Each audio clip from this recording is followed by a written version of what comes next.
오늘 함께 묵상할 성경 말씀은 로마서 5장 1절에서 21절 말씀입니다. 로마서 5장 1절에서 21절 말씀입니다. 오늘은 1절 말씀을 읽겠습니다. 그러므로 우리가 믿음으로 의롭다 하심을 받았으니 우리 주 예수 그리스도로 말미암아 하나님과 화평을 누리자. 아멘. 오늘 함께 생각할 주제는 영적 축지법입니다. 본문 로마서 5장은 이렇게 시작합니다. 1절입니다. 그러므로 우리가 믿음으로 의롭다 하심을 받았으니 우리 주 예수 그리스도로 말미암아 하나님과 화평을 누리자. 아멘. 4장에서 믿음에 관해 논했다면 5장에서는 믿음으로 의롭게 됨을 얻은 우리가 어떤 상태가 되었는지, 그리고 우리의 믿음 이면에는 하나님의 노력과 수고, 희생이 있었는지를 설명하고 있습니다. 그래서 5장은 하나님의 사랑을 크게 또 깊게 그리고 절절하게 느끼게 하는 장이 될 듯합니다. 바울은 의롭다 명명함을 받은 우리가 예수님 때문에 하나님과 화평을 누리고 있다라고 선언합니다. 1절에서는 누리자라고 말하지만 그 뒤의 뉘앙스는 분명 현재 누리고 있음을 말합니다.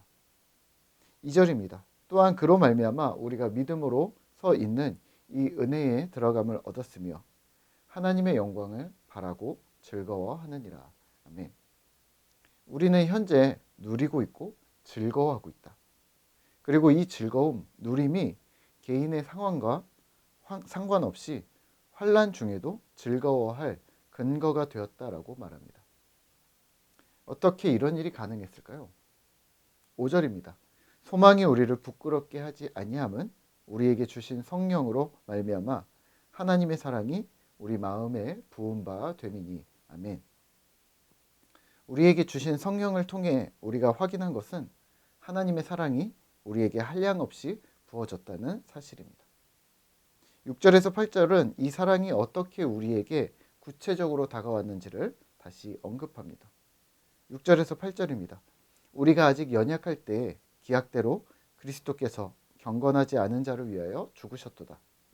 의인을 위하여 죽는 자가 쉽지 않고 선인을 위하여 용감히 죽는 자가 혹 있거니와 우리가 아직 죄인 되었을 때 그리스도께서 우리를 위하여 죽으심으로 하나님께서 우리에게 대한 자기의 사랑을 확증하셨느니라.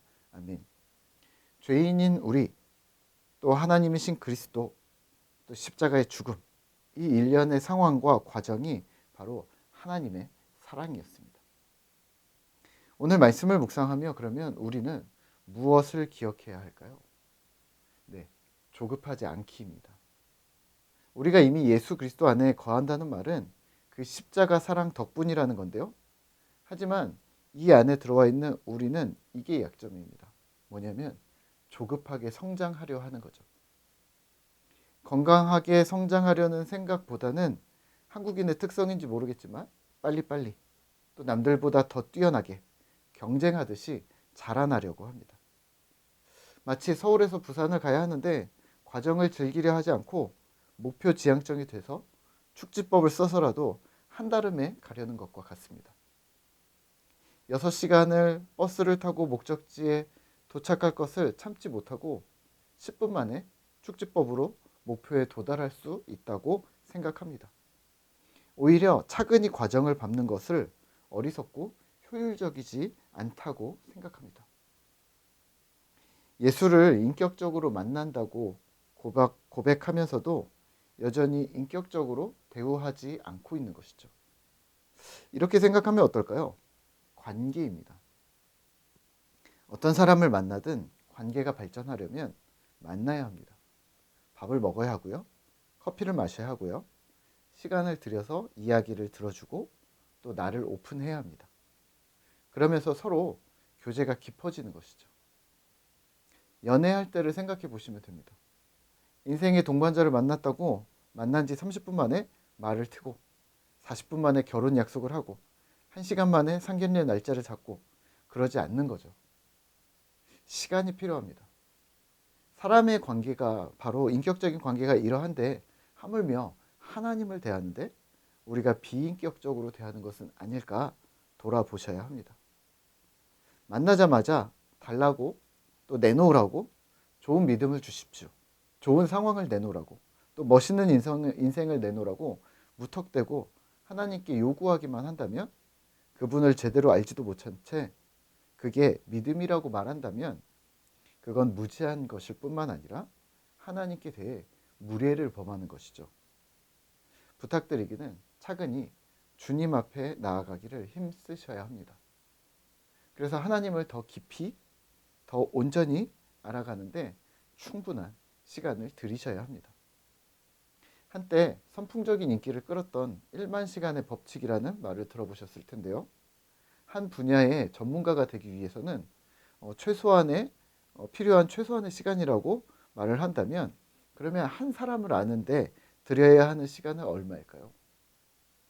실제 만나고 연락을 주고받고 대화를 하는 이 시간들을 얼마로 환산하면 친해졌다고 인격적으로 잘 안다고 이야기를 할 수 있을까요?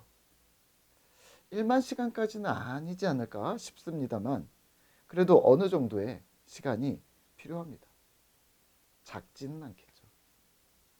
하나님을 얼마나 알아야 하느냐고요? 네, 그건 가늠할 수 없습니다. 멈출 수 없습니다. 그리고 그건 지름길도 없습니다. 그래서 하나님을 알아야 하는 것이 이런 한계가 없다는 것 때문에 다행일 수 있습니다. 왜냐하면 지혜자든 어리석은 자든 부자든 가난한 자든 어린아이든 어른이든 누구나 주님과의 관계를 발전시키는데 주님을 접촉함이 필요하기 때문입니다. 혹시라도 영적 축지법을 꿈꾸고 있다면 또는 나는 그런 특별한 길을 걸었다라고 자부하고 계시는 분들이 계시다면 다시 차근히 시간을 들여서 주님과 교제를 시작하시죠. 진실하고 깊은 관계를 주님은 원하고 계실지도 모르니까요. 한 주를 그렇게 주님과 교제하는 신실한 신자 되시기를 기도하겠습니다.